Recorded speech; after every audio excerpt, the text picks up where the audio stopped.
Loving and Heavenly Father, ప్రేమగల పరలోకపు తండ్రి, you are a good God. మీరు మంచి దేవుడు అయినారు. You are keeping us.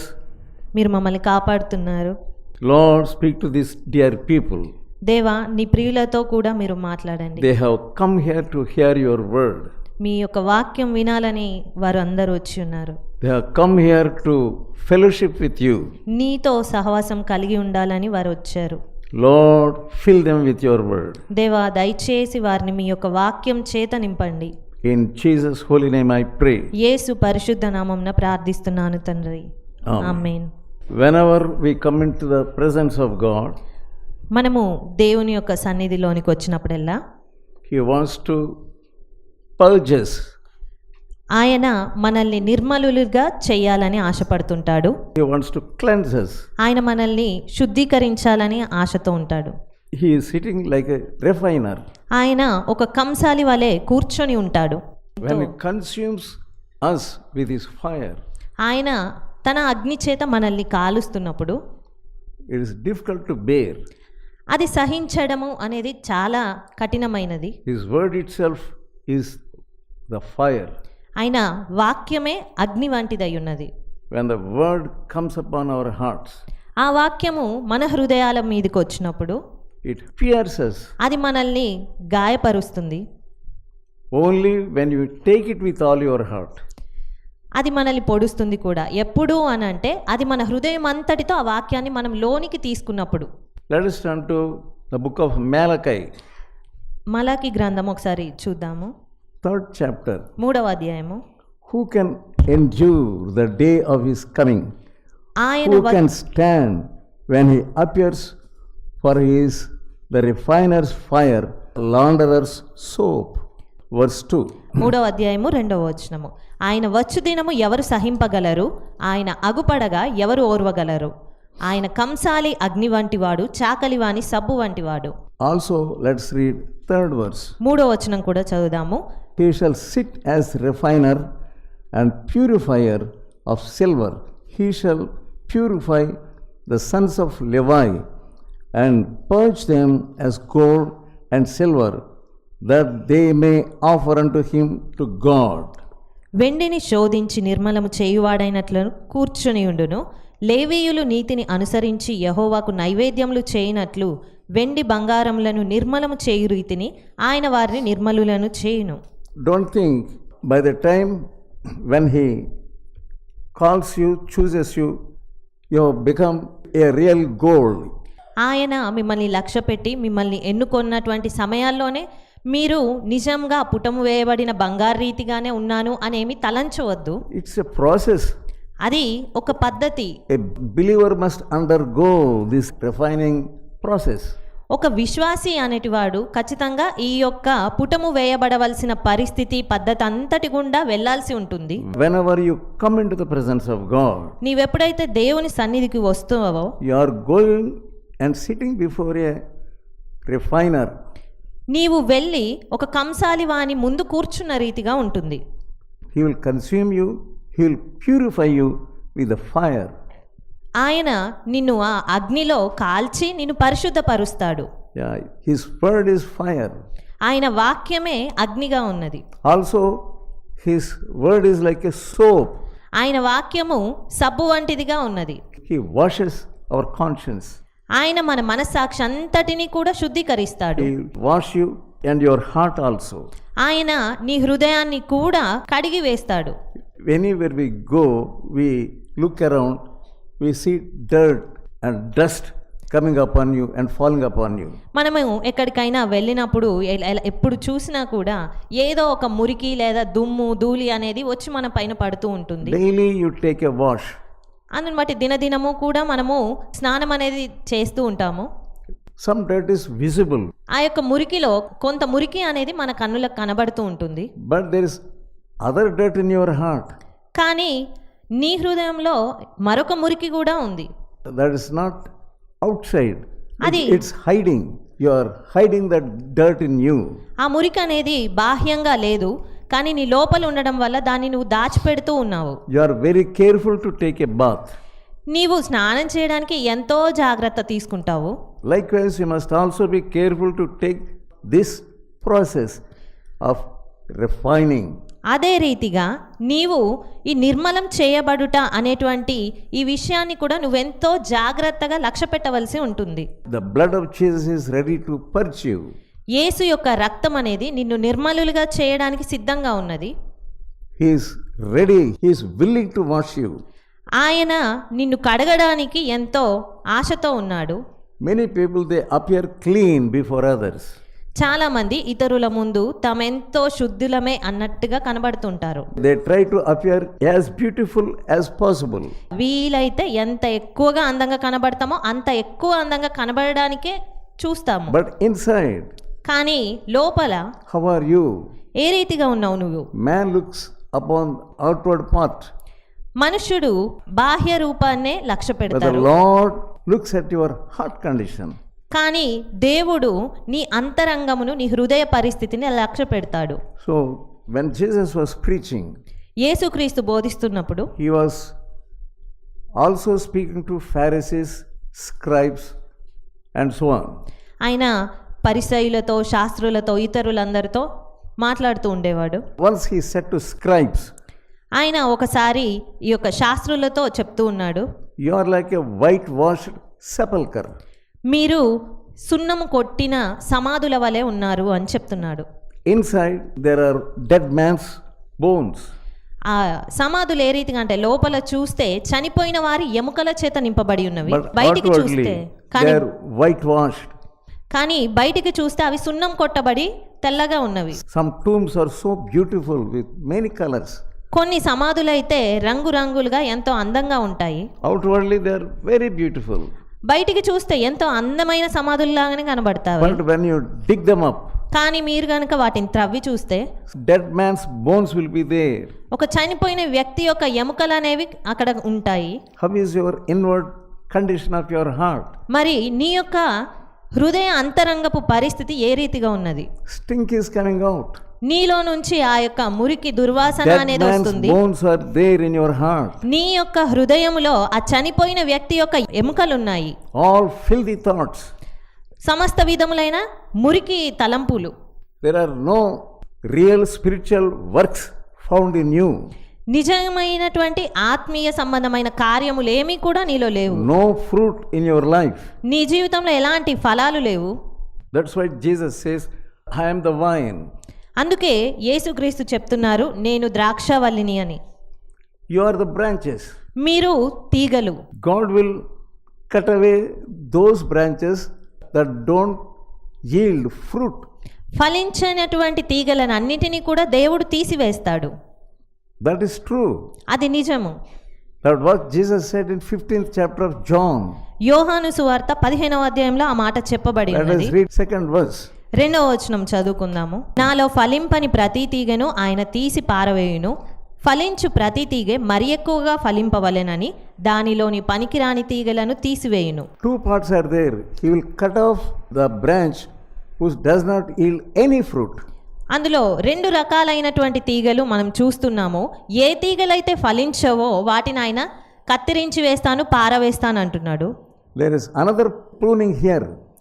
ఇక్కడ మరొక కత్తిరించుట అనేది మనం చూస్తున్నాము. That is, even the branch which is yielding, that also will be pruned. ఇక్కడ మరొక రకమైన కత్తిరింపు చూస్తున్నాము. అదేంటి అంటే ఏ తీగ అయితే ఫలిస్తుందో అది మరి ఎక్కువగా ఫలించడానికి కూడా అది కత్తిరింపబడుతుంది అని. God wants that branch to yield more fruit.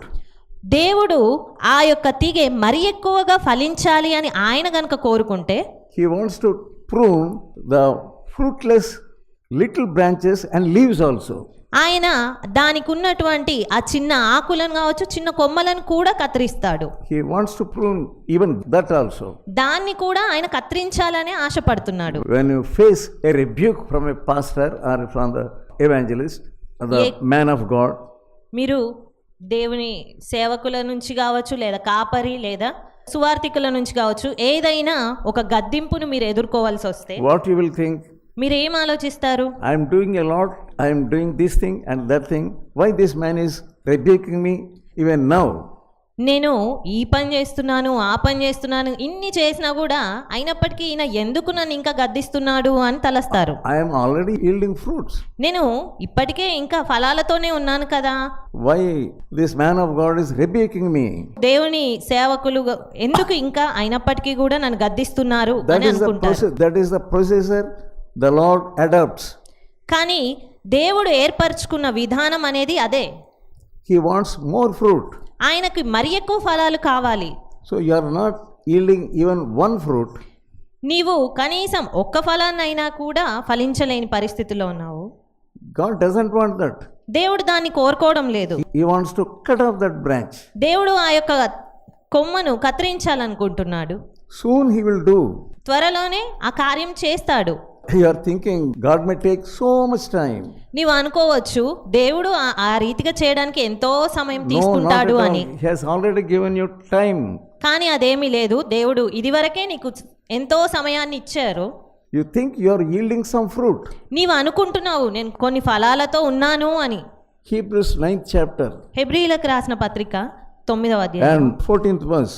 14వ వచనం. నిత్యుడగు ఆత్మ ద్వారా తన్ను తాను దేవునికి నిర్దోషినిగా అర్పించుకొనిన క్రీస్తు యొక్క రక్తము నిర్జీవ క్రియలను విడిచి జీవము గల దేవుని సేవించుటకు మీ మనస్సాక్షిని ఎంతో ఎక్కువగా శుద్ధి చేయును. There are some dead works in you. నీలో నిర్జీవ క్రియలున్నవి కొన్ని. They are hidden works. అవి దాచబడినటువంటి కార్యములుగా ఉన్నవి. There are some secret works. మీలో కొన్ని రహస్య కార్యములున్నవి. You don't want to come out with those works నీవు అతి రహస్య openly. అతి రహస్యం అందున్నటువంటి ఆ కార్యములను బయటికి తీసుకురావాలి అని కోరవు. You are hiding. నీవు వాటిని దాచిపెడతావు. But God knows those works. కానీ దేవుడికి తెలుసు ఆ యొక్క క్రియలన్నీ కూడా. He knows fully well that you are filled with dead works in you. ఆయనకు సమస్తము తెలిసే నీవు నిర్జీవ క్రియల చేత నింపబడి ఉన్నావన్న విషయం కూడా తెలుసు. But you are not afraid. కానీ నీవు ఎంత మాత్రం భయపడడం లేదు. So boldly you are coming into the presence of God. ఎంతో ధైర్యంగా దేవుని సన్నిధానంలోనికి నువ్వు వస్తున్నావు. You are appearing yourself as a pious woman. నీకు నీవుగానే ఒక భక్తి పరురాల్ని అన్నట్టుగా కనపరుచుకుంటున్నావు. But you are not really pious inside. కానీ నిజంగా నీవు పవిత్రురాలిగా ఏమి లేవు లోపల. But God wants to purge you. కానీ దేవుడు నిన్ను కడగాలని చూస్తా ఉన్నాడు. Hidden, abominable, detestable things. ఆ యొక్క అసహ్యమైన విషయాలను కూడా ఆయన కడగాలి, శుద్ధీకరించాలి అని చూస్తున్నాడు. You are pretending that you are a good person. నీవు ఒక మంచి వ్యక్తిని అన్నట్టుగా నువ్వు నటిస్తున్నావు. You have a good mask like a sheep's skin. కేవలము నువ్వు ఏ రీతిగా ఉన్నావు అని అంటే గొర్రె చర్మము తొడుగుకొనినటువంటి ఆ ముసుగుతో ఉన్నావు. But inside you are a wolf. కానీ లోపల చూస్తే నువ్వు ఒక తోడేలు స్వభావంతో You ఉన్నావు. have some secret sins. నీలో కొన్ని రహస్య పాపాలున్నాయి. Detestable sins. హేయమైనటువంటి విషయాలున్నవి నీలో. Which these heathen people do. ఈ యొక్క అన్యజనులు ఏవైతే చేస్తారో అవే విషయాలు నీలో కూడా ఉన్నాయి. But those things are not found outwardly. కానీ అవేవి కూడా బయటకు ఎంత మాత్రం కనబడడం లేదు. But he wants you to take out those things. కానీ దేవుడు నువ్వు అవన్నింటిని కూడా తీసివేయాలి అని ఆశపడుతున్నాడు. Heathen practices. ఆ యొక్క అన్యజనుల ఆచారాలు And traditions. వారి యొక్క పద్ధతులు. Traditions coming from your forefathers. ఆ యొక్క ఆచారాలు పద్ధతులు అన్నీ కూడా మీ పితరుల నుండి మీకు వస్తూ ఉంటాయి. John the Baptist, he said even before Jesus. బాప్తిస్మం ఇచ్చు యోహాను యేసయ్య రాకకు ముందుగానే చెప్పాడు. He was baptizing people. యేసయ్య రాకకు ముందే అతడు ప్రజలకు బాప్తిస్మం ఇస్తున్నాడు. Many people are coming and taking baptism. చాలా మంది సమూహాలుగా వచ్చి ఆయన యొద్ద బాప్టిజం తీసుకుంటున్నారు. But he was telling them, a mighty person than me is coming after me. కానీ ఆయన అందరికీ చెప్తున్నాడు, నా వెనుక వచ్చువాడు నాకంటే శక్తిమంతుడు అని చెప్పాడు. Of course they were repenting for their sins. వారు తమ పాపాల నిమిత్తం పశ్చాత్తాపపడుతున్నారు. But that is not enough. కానీ అది సరిపోదు. But still they need the baptism of fire. వారికి ఇంకా కూడా అగ్ని బాప్తిస్మం అనేది అవసరమయ్యున్నది. That is, Jesus will give them. అది యేసుక్రీస్తే ఇవ్వగలిగేది. Matthew 3rd chapter మత్తయి సువార్త 3వ అధ్యాయము and verse 10. 10వ వచనంలో The చూసినట్లయితే axe is laid unto the root of the tree. ఇప్పుడే గొడ్డలి చెట్ల వేరున ఉంచబడి ఉన్నది కనుక మంచి ఫలము ఫలింపని ప్రతి చెట్టును నరకబడి అగ్నిలో వేయబడును.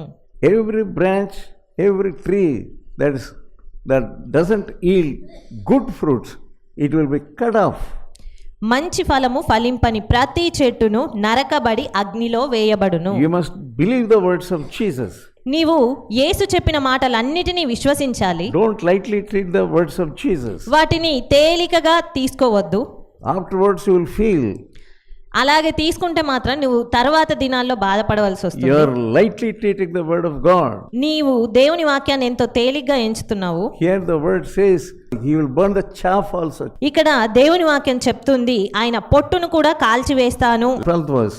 12వ వచనంలో ఆయన చేట ఆయన చేతిలో ఉన్నది, ఆయన తన కళ్ళమును బాగుగా శుభ్రం చేసి గోధుమలను కొట్టులో పోసి ఆరని అగ్నితో పొట్టును కాల్చివేయనని వారితో చెప్పెను. He will burn the chaff, ఆయన పొట్టును అగ్నితో కాలుస్తాడు, or else the wind will blow the chaff.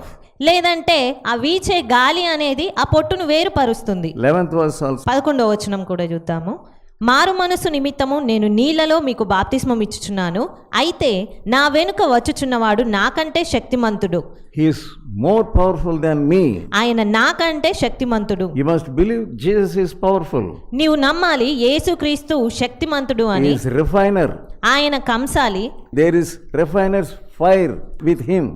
ఆయన దగ్గర ఆ కంసాలి వాణి దగ్గర ఉండే అగ్ని అనేది ఉన్నది. If you really pray, నీవు నిజంగా ప్రార్థిస్తే the fire of God will come and burn up all unnecessary dead works. దేవుని అగ్ని వచ్చి అనవసరమైనటువంటి ఆ యొక్క మురికి అంతటిని కూడా కాల్చివేసి తీసేస్తుంది. But you are not praying a real prayer. కానీ నువ్వు నిజమైన ప్రార్థన ప్రార్థించడం లేదు. You are praying, నువ్వు ప్రార్థిస్తున్నావు but habitual prayer. కానీ అలవాటుతో కూడిన ప్రార్థన. You are not confessing your sins. నీ పాపంలో నువ్వు ఒప్పుకోవడం లేదు. You are just thinking I am all right. నువ్వు కేవలము నేను బానే ఉన్నానని తలస్తున్నావు. Your morning, evening and noon you are praying. ఉదయము, మధ్యాహ్నము, సాయంకాలము నువ్వు ప్రార్థిస్తున్నావు. But you are forgetting that fire will burn up all chaff. కానీ నువ్వు మర్చిపోతున్నావు అగ్ని అనేది పొట్టునంతటిని కాల్చివేస్తుంది Your అనే old విషయాన్ని. habits are there in your heart. నీ యొక్క పాత అలవాట్లన్నీ కూడా నీ హృదయంలోనే ఉన్నాయి. Those habits are not consumed. ఆ యొక్క అలవాట్లేవి కూడా కాల్చబడలేదు. You are coming, you are a believer, that's all. నీవు కేవలం ఒక విశ్వాసివి అంతే. But God wants you to become a disciple. కానీ దేవుడు నీవు ఒక శిష్యుడిగా ఉండాలి అని కోరుతున్నాను. You are forgetting the promises of Jesus. యేసు ఇచ్చిన వాగ్దానాలను నువ్వు మర్చిపోతున్నావు. What for you are saved? ఎందుకొరకు నువ్వు రక్షించబడ్డావు? What for you are here? ఎందుకొరకు నువ్వు ఇక్కడ ఉన్నావు? What for you have become a Christian? ఎందుకొరకు నువ్వు ఒక క్రైస్తవునిగా మారావు? What is your real work? నీ యొక్క నిజమైన పనేంటి? You are not examining your heart. నీవు నీ హృదయాన్ని ఎంత మాత్రం పరీక్షించుకోవడం లేదు. What are you? నీవేంటి? Where are you in the spirit? నీవు ఆత్మలో ఎక్కడ ఉన్నావు? నీ పరిస్థితి ఏంటి? If you are really a disciple, నీవు నిజంగానే ఒక శిష్యునిగా ఉంటే by this time you must make others disciples. ఈ సమయానికే నీవు ఇతరులను కూడా శిష్యులుగా చేయవలసింది. You are still as old as you are born again at the time how you are. This time also you are like that. Barren tree, barren branch. ఇప్పటికీ కూడా నువ్వు ఏ రీతిగా ఉన్నావు అంటే ఆ మొదట బాప్తిజం తీసుకున్న సమయంలో ఏ రీతిగా ఉన్నావు అదే రీతిగా ఉన్నావు, ఎలాంటి ఫలాలు Still లేకుండా. continuing in barrenness. ఆ యొక్క ఫలాలు లేని పరిస్థితినే నువ్వు కొనసాగిస్తున్నావు. By this time you must bring some souls. ఈ సమయానికే నీవు కొందరి ఆత్మలను రక్షించగలిగి ఉండాలి. You are not bringing any soul. నీవు ఎవరిని ఏ ఆత్మను You are తీసుకురాలేకపోతున్నావు. not working for the Lord. నీవు దేవుని కొరకు పని చేయడం లేదు. All through the week what are you doing? ఈ వారమంతా కూడా నువ్వు ఏం చేస్తూ ఉన్నావు? Are you trying to save some souls? నీవు ఏ ఆత్మనైనా రక్షించడానికి ఏదైనా ప్రయాస తీసుకున్నావు? When you turn to the book of Ruth, Ruth గ్రంథము చూసినప్పుడు suddenly Boaz saw Ruth in his field. The book of Ruth, chapter 2. Ruth గ్రంథము 2వ అధ్యాయంలో He saw Ruth in his field. అక్కడ రూతు తన యొక్క పొలంలో ఉండడం చూశాడు. And what was he telling her? అతడు ఆమెతో ఏం చెప్తున్నాడు? 11th verse. 11వ వచనము. You have left your parents and your native place. నీవు నీ తల్లిదండ్రులను నీ జన్మభూమిని విడిచి You have come to unknown people. ఇంతకు ముందు నువ్వు ఎరగని జనం యొద్దకొచ్చావు. All those God's people, they are unknown to her. ఈ యొక్క ఇశ్రాయేలు ప్రజలందరూ కూడా రూతు ఎరగని ప్రజలు. But she has adjusted herself with them. కానీ ఆమె వారితో కూడా కలిసిపోయి ఉండగలిగింది. She was not like a new person. ఆమెమి ఒక క్రొత్త వ్యక్తిగా లేదు. She was moving with godly persons. ఆ యొక్క దేవుని ప్రజలతో కూడా కలిసి వారితో సమానంగా నడవగలుగుతూ ఉంది. What a good quality. ఎంత మంచి గుణలక్షణం అది. So Boaz saw something else in her heart. బోయాజు ఆ విషయాన్ని, ఆ యొక్క ప్రత్యేకమైనటువంటి లక్షణాన్ని ఆమెలో చూశాడు. Though Naomi was telling her, don't come with me, don't come with me, I cannot give you any husband. Naomi ఆమెతో చెప్తూ ఉంది, నువ్వేమి నాతో రావద్దమ్మా, రావద్దమ్మా, నేను ఎలాగో నీకు ఒక భర్తను ఏమి ఇవ్వలేను, don't come. దయచేసి నాతో రావద్దు, I cannot help you. నేను నీకు ఏ రీతిగా సహాయం చేయలేను కాబట్టి. The Lord has dealt with me so harshly. Naomi was telling.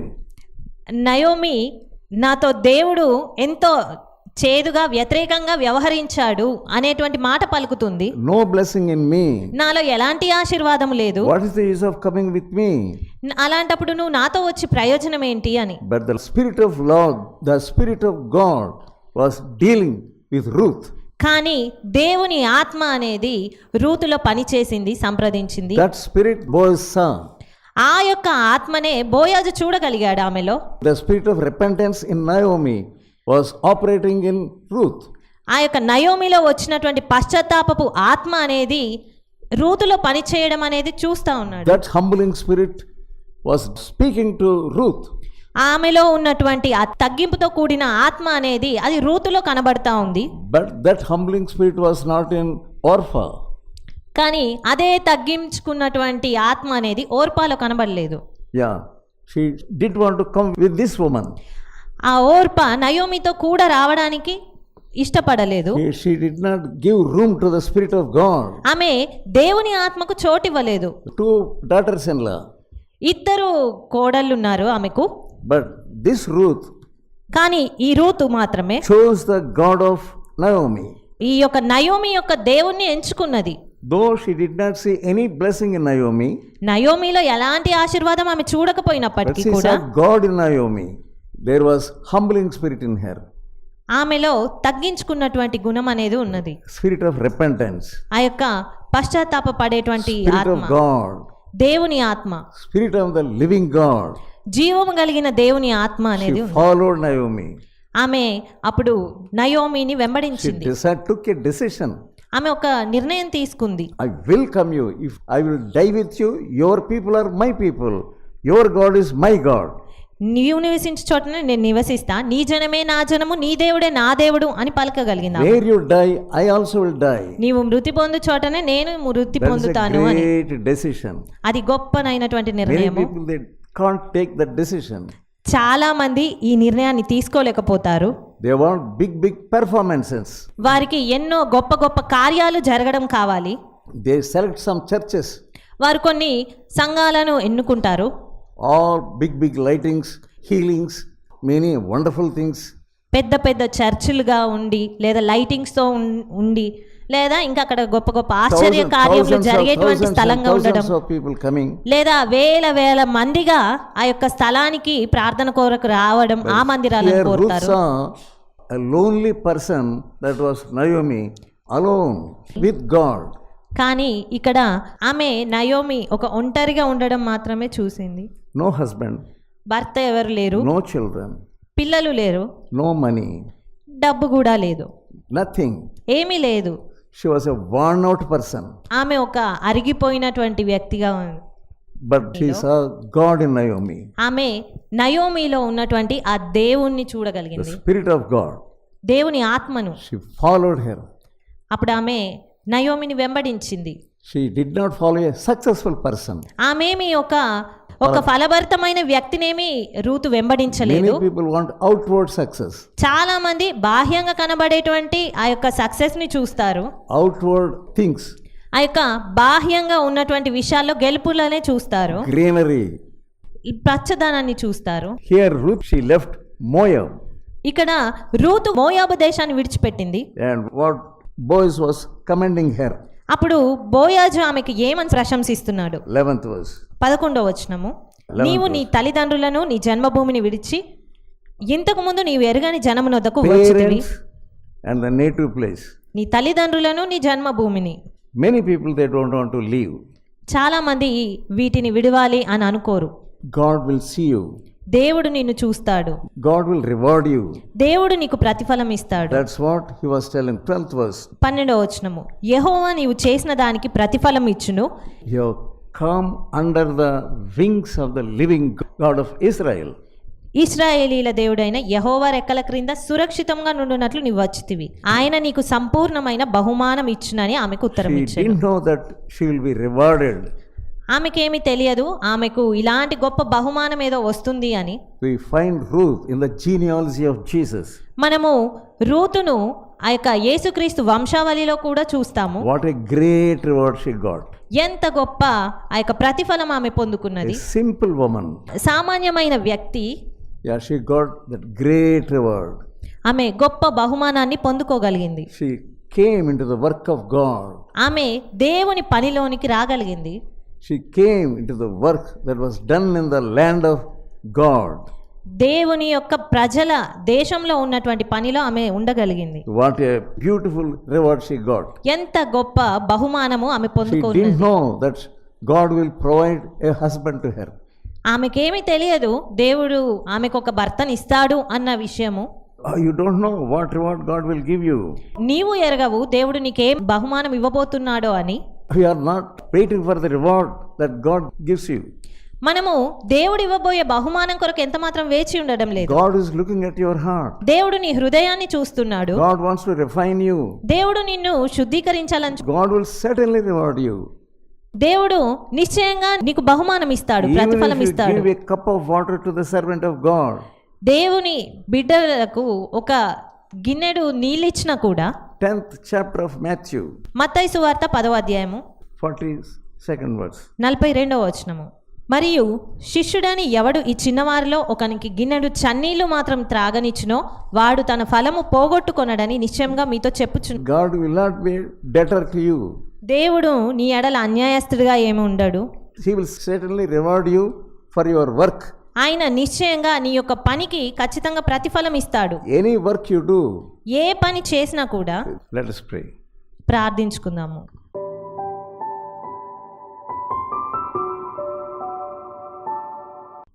Loving and heavenly Father, ప్రేమగల పరలోకపు తండ్రి, thank you, Lord, for giving us your word. మీ యొక్క వాక్యాన్ని ఇచ్చినందుకు మీకు కృతజ్ఞతలు. Let them know what they are. వారు ఏంటో వారికి గుర్తు చేయండి. Let them know what you want to give them. మీరు వారికి ఏమి ఇవ్వాలనుకుంటున్నారో అది వారు గ్రహించలాగున సహాయం Give చేయండి. them the eyes to see. వారు మిమ్మల్ని చూచేటువంటి కన్నులను దయచేయండి. Give them faith. వారికి విశ్వాసం ఇవ్వండి. In Jesus' holy name I pray. యేసు పరిశుద్ధ నామమున ప్రార్థిస్తున్నాను తండ్రి. ఆమేన్. ఓపికతో ఫలించు అనే పుస్తకాన్ని చదివి అనేకులు మేలు పొందుచున్నారు. ప్రతి ఒక్కరూ తప్పక చదవాల్సిన పుస్తకం. ఈ పుస్తకాన్ని చదువుతున్నప్పుడే పరిశుద్ధాత్మ శక్తి బలంగా మీపైన పనిచేస్తుంది. ఈ ఆధ్యాత్మిక పుస్తకం కొరకై వెంటనే మమ్ములను సంప్రదించండి. సమర్పణ పత్రిక. ఈ పత్రిక మిమ్ములను సూక్ష్మంగా పరిశీలించి దైవవాక్యాన్ని అందించి మీ జీవితంలో విశ్వాసం యొక్క అవసరతను తెలియజేస్తుంది. ఈ పత్రిక చదివిన కొందరు రక్షణ పొందడమే కాక దైవ సేవలో కూడా పాల్పొందుచున్నారు. మరెన్నో ఆధ్యాత్మిక పుస్తకములు మీ కొరకు సిద్ధంగా ఉన్నవి. మా చిరునామా బి ముఖర్జీ, సమర్పణ మినిస్ట్రీస్, చిన్నగొలపాలెం, వయా మొగుల్తూరు, పశ్చిమ గోదావరి జిల్లా. Pin code 534281. మా ఫోన్ నంబర్ 9542037489 9390108373.